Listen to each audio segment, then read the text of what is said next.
Hello बच्चों, mission ज्ञान से मैं निशा सालवी राजस्थान सरकार में वेदांता के सीएसआर इनिशिएटिव ई कक्षा में आप सभी का स्वागत करती हूँ। तो बच्चों, हमारा जो 12th क्लास का 16th चैप्टर है यानी कि 16वां अध्याय वो अब समाप्ति की ओर है। यानी कि आज अपन लास्ट पार्ट पढ़ रहे हैं उसका टॉपिक वाला, फिर अपने क्वेश्चन आंसर आएंगे इसके बाद में। तो ये आज हमारा जो कंटेंट है, जो पार्ट का मतलब हम कह सकते हैं कि जो जिसमें हमारा सार है आनुवंशिक अभियांत्रिकी का, वो है। इसमें अपन क्या देखेंगे बच्चों कि अभी तक तुमने देखा लास्ट पार्ट तक कि किस तरीके से जो हमारी आनुवंशिक अभियांत्रिकी के द्वारा हमने जो पादप बनाए, जो हमने कृषि करी, खेती करी, या जो हमने जीव बनाए, वो हमारे लिए कितनी उपयोगी है। लेकिन आपको पता है कि एक सिक्के के दो पहलू होते हैं, एक हेड और एक टेल, यानी कि एक नेगेटिव और एक पॉजिटिव, है ना। हर व्यक्ति के दो रूप होते हैं, एक पॉजिटिव और नेगेटिव, ठीक है। बस कैसा है हमारे साथ में वो इंपॉर्टेंट करता है, लेकिन होते दोनों तरीके से ही हैं, ठीक है। आज मैं बहुत अच्छी हूँ क्योंकि आप बहुत अच्छे हो, मैं गुस्से में आती हूँ तो मैं बहुत बुरी भी हो जाती हूँ। तो मेरे दो पहलू हैं, डिपेंड करता है सिचुएशन कैसी है, किस तरीके से यूटिलाइज किया गया है। यहाँ पर भी हम आज ये बता रहे हैं कि जो आनुवंशिक अभियांत्रिकी के हमने यूज लिया है उसके दुष्परिणाम भी होते हैं, होंगे कैसे होंगे अभी अपन चर्चा करेंगे। पहले अपन देख लेते हैं आज का हमारा टॉपिक क्या है। पर्यावरण, पारिस्थितिकी और मानव पर पराजनीय पादपों के दुष्प्रभाव, कि जो ह्यूमंस हैं और जो हमारी इकोसिस्टम है उस पे इस जेनेटिकली मॉडिफाइड ऑर्गेनिज्म और क्रॉप का क्या प्रभाव पड़ता है, जो कि दुष्परिणाम देता है। भाग 6 के अंतर्गत तो पर्यावरण, पारिस्थितिकी और मानव पर पराजनीय पादपों का दुष्प्रभाव। पराजनीय पादपों व आनुवंशिक अभियांत्रिकी द्वारा विकसित पादपों से निम्नलिखित संभावित खतरे हो सकते हैं। अब सुनो कैसे। मान लीजिए कि अब कैरेट है, गाजर है ना। गाजर है, गाजर में अपन ने कोई मॉडिफिकेशन किया है। तो गाजर क्या होती है, ब्लड जो पिगमेंटेशन होता है, बेसिकली हमारी बॉडी में जो पिगमेंटेशन होता है उसको इंक्रीज करता है, मतलब जो वर्णक होता है ना, जो हमारे स्किन में, जो हमारी त्वचा में एक वर्णक पाए जाते हैं उसको बढ़ाता है। मान लीजिए कि गाजर में हमने कुछ ऐसा जीन डाला जो पिगमेंटेशन को और बढ़ाए, है ना। हो सकता है वो खाने से किसी को स्किन कैंसर हो जाए, मैनिपुलेशन होगा ना बॉडी में, हो सकता है स्किन कैंसर हो जाए, है ना। या हो सकता है कि इसको ऐसी एलर्जी हो जाए कि खुजली चलने लगे, हो सकता है उसका ब्लड का फ्लो चेंज हो जाए, मतलब कुछ ना कुछ तो चेंजेस होगा। तो आज हम देखने वाले हैं कि क्या क्या संभावना हो सकती है।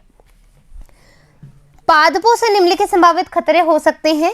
स्थानांतरित जीन का समान जाति की फसलों व निकट से जो होती है ना, मतलब जो एकदम पास में, क्लोजेस्ट, ठीक है, जाति के जंगली पौधों में प्राकृतिक रूप से स्थानांतरण।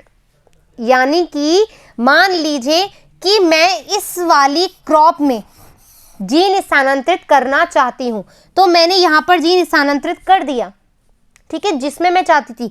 लेकिन चूंकि ये सॉइल है बच्चों, ये एनवायरमेंट है बच्चों, मान लीजिए कि इसके जो परागकण है वो किसी और जाति के पास जाए और यहां पर तुमने स्थानांतरित कर दिया, तो ये जीन इसमें ट्रांसफर हो गया। इस वाले पादप को इस जीन की रिक्वायरमेंट ही नहीं थी, इस वाले पादप को इस वाले जीन की रिक्वायरमेंट नहीं थी, फिर भी ये इसमें आ गया। हो सकता है कि अब ये जो खाए वो मर जाए या उसमें कोई ऐसे चेंजेस आ जाए, तो गलत हो गया, हाँ है ना। तो ये क्या बोल रहा है, जो उसकी क्लोजेस्ट जातियां हैं, मतलब इसी की समान जातियां, है ना, जो या इससे संबंधित जातियां हैं, उसमें भी वो जीन स्थानांतरित कर जाए जो हम नहीं चाहते हैं, तो उसके दुष्प्रभाव देखे जा सकते हैं, ठीक है। अत्यधिक प्रतिरोधक क्षमता युक्त फसलों में कई नई महामारियां भी उत्पन्न हो जाती हैं। कैसे?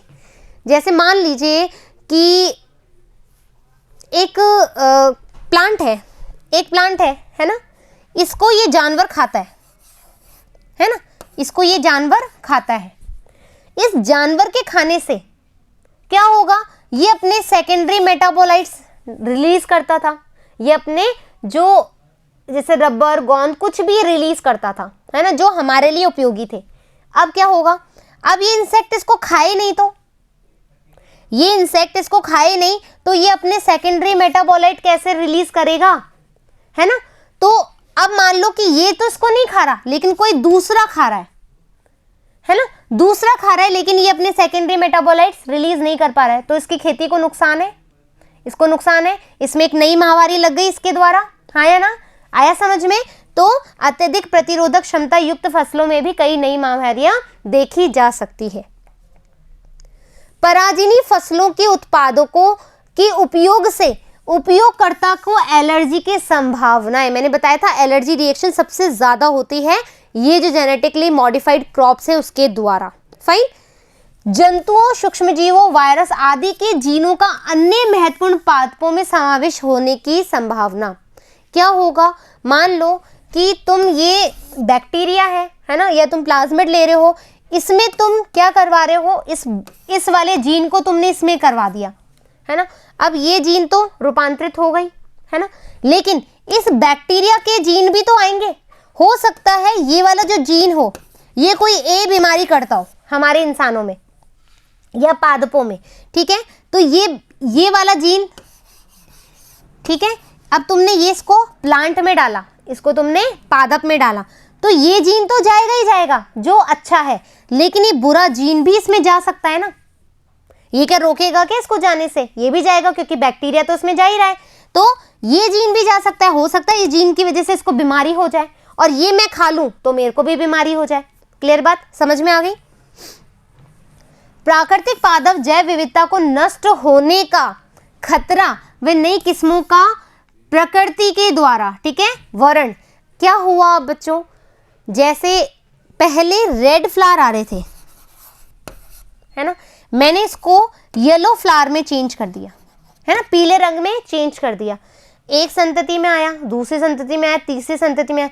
हो सकता है आगे जाकर के ये सफेद ही रह जाए, लाल रंग भी ना दे। हो सकता है कुछ जातियों के बाद या कुछ जनरेशन के बाद ये सफेद में बदल जाए, लाल रंग खत्म, उस फूल का लाल रंग ही खत्म हो जाएगा। तो क्या हुआ, नुकसान हुआ, जो नॉर्मल चल रहा था उसको नुकसान हुआ। तो ये इसका एक तरह का खतरा है, हाँ या ना। कृषि के तरीकों पर प्रभाव, पारिस्थितिकी तंत्र में असंतुलन आदि। अब क्या होगा बच्चों, जैसा कि आपको पता है फूड वेब, खाद्य चैन है ना, या खाद्य श्रृंखला, तो हर कोई एक जिम्मेदार होता है एक दूसरे पर, उनकी पारिस्थितिकी को बनाए रखने के लिए, इकोसिस्टम को बनाए रखने के लिए।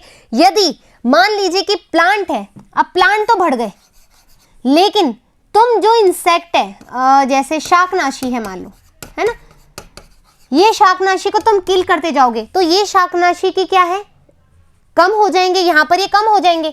तो हो सकता है इस पर कोई और निर्भर हो, इस पर कोई और निर्भर हो, मान लीजिए ग्रास होपर या कोई भी है ना, कोई इंसेक्ट इस पर निर्भर हो, तो ये क्या करेगा, इसकी संख्या भी कम होगी। क्यों, इसकी संख्या कम होगी तो उसको खाने को नहीं मिल रहा, इसकी संख्या कम होगी तो इसकी संख्या भी कम होगी, इसकी संख्या कम होगी तो इसकी संख्या भी कम होगी, तो खाद्य श्रृंखला बिगड़ गई, पारिस्थितिकी तंत्र में चेंजेस आया। तो ये भी हम असंतुलन क्रिएट कर रहे हैं इसकी वजह से। पराजनी पौधों का भावी संभावनाएं, अब फ्यूचर में क्या क्या जो है संभावनाएं हो सकती है वो अपन देखते हैं। उपरोक्त दुष्प्रभावों के साथ साथ कुछ महत्वपूर्ण लक्षणों को पादपों में स्थानांतरित कर वैज्ञानिक द्वारा बढ़ती हुई जनसंख्या की आवश्यकताओं की पूर्ति। हमने बोला ही था कि हम आनुवंशिक अभियांत्रिकी की कर ही इसलिए रहे हैं क्योंकि जो बढ़ती हुई जनसंख्या है उसको खाद्य पूर्ति भी देनी होगी, है ना। तो हेतु आनुवंशिक अभियांत्रिकी तकनीक द्वारा मानव, जो हमारी मानव संतति है और समाज हेतु पारजनी पौधों का विकास किया जा रहा है। सॉरी, मानव संस्कृति है बच्चों, सॉरी, ठीक है, एक मिनट, संस्कृति, ठीक है, मानव संस्कृति व समाज हेतु पारजनी पौधों का विकास किया जा रहा है, जिनमें से कुछ महत्वपूर्ण संभावनाएं क्या है, कौन कौन से विकास है वो अपन देख रहे हैं। धान्य पादपों जैसे गेहूं, चावल आदि में नाइट्रोजन स्थिरीकरण जीन, नाइट्रोजन फिक्सेशन जीन बहुत ज्यादा जरूरी है कि स्थानांतरण द्वारा वायुमंडलीय नाइट्रोजन का स्थिरीकरण, नाइट्रोजन स्थिरीकरण अच्छा होगा तो हमारे वायुमंडल के लिए बहुत अच्छा होगा, हाँ या ना, ठीक है। प्रकाश संश्लेषण की बढ़ोतरी के लिए सर्वोत्तम स्रोतों में केंद्रीय व क्लोरोप्लास्ट जीनों का पुनर्योजन करना, ठीक है, पुनर्संयोजन करना और C3 पादपों को C4 में बदलना। मतलब जो अब आपको ये देखना है कि C3 और C4 प्लांट क्या होते हैं और क्या ज़्यादा अच्छे होते हैं, ठीक है। कमेंट बॉक्स में लिखना कि C3 C4 से क्यों ज़्यादा अच्छे होते हैं, ठीक है। प्रकाश संश्लेषण दक्ष पादप होते हैं, यहाँ पर लिखा हुआ है, लेकिन मैं फिर भी चाहती हूँ कि आप बताएं कि C3 और C4 प्लांट क्या क्या होते हैं और किस तरीके से हम उसका उपयोग में ला सकते हैं। तो इस तरीके से अपन ने ये चीज़ें देखी। अब पारिस्थितिकी मित्र पादप विकसित करना, ऐसे प्लांट विकसित करना जो कि पारिस्थितिकी के लिए एक फ्रेंड की तरह कार्य करें, है ना, एक फ्रेंड जोन बनाए, है ना। तो ऐसे पादप जो हवा, मृदा, जल आदि के प्रदूषकों को, जो पॉल्यूटेंट है, उसको स्वयं ही अपघटित करने में सक्षम हो, क्षमता रखते हो, ऐसे पारिस्थितिकी तंत्र पादप कहलाते हैं। जो प्रदूषण है उसको अपने आप ही किल कर रहे हो, कम कर रहे हो, डिग्रेड कर रहे हो, तो ऐसे प्लांट जो है वो पारिस्थितिकी तंत्र पादप कहलाते हैं। ऐसे प्लांट्स का जनरेट करना, ठीक है।